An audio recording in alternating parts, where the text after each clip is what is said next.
Mark Simbajon, representative for Eastern Visayas of Kabataan Party List.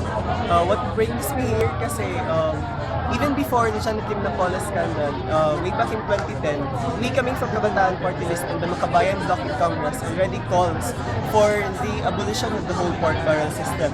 One, why do we call for the abolition and not just the revision of the whole pork barrel system?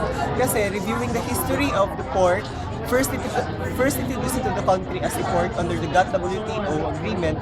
Second, naging CDFA or the Countrywide Development Fund in 1994. Tapos naging PIDA for the Priority Development Assistance Fund, the pork of the Congress.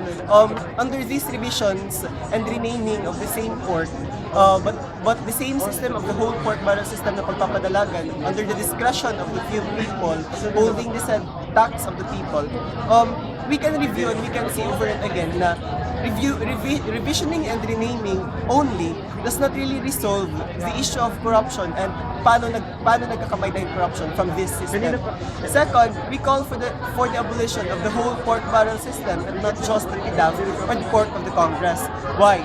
One, the PIDAF or the Priority Development Assistance Fund, the pork of the Congress, is only 5.5% of the whole pork barrel system.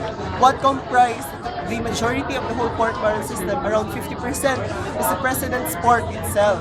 Now we question, ano talaga yung game plan ni President Aquino hininga pagtaga pork barrel system, kaya ano pinafly niya ginukuan nila, itiya gina-abolish, gan, ano ba talaga itiya himo, itiya sariling pork naman na, for example.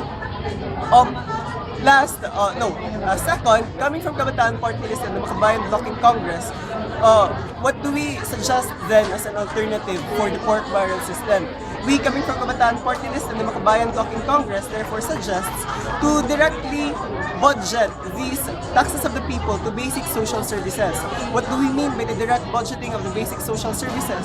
Kasi we, coming from Kabataan Party List and the Makabayan Bloc in Congress, believe nga social services that not just only come in the form of scholarships and medical assistance, but the point na estudyante diri na mga ngaro hin scholarship kay nakakaskwela na hiya whether may kwarta niya or waray kay waray naman na taas na tuition because direkta na naging budgetan ang school diri na nangangaro yung tuition. We see that also as a basic social services, as a form of social services. Again, another example, the PGH. The Philippine General Hospital of UP Manila only needs 5 billion to give free medical services to its constituents.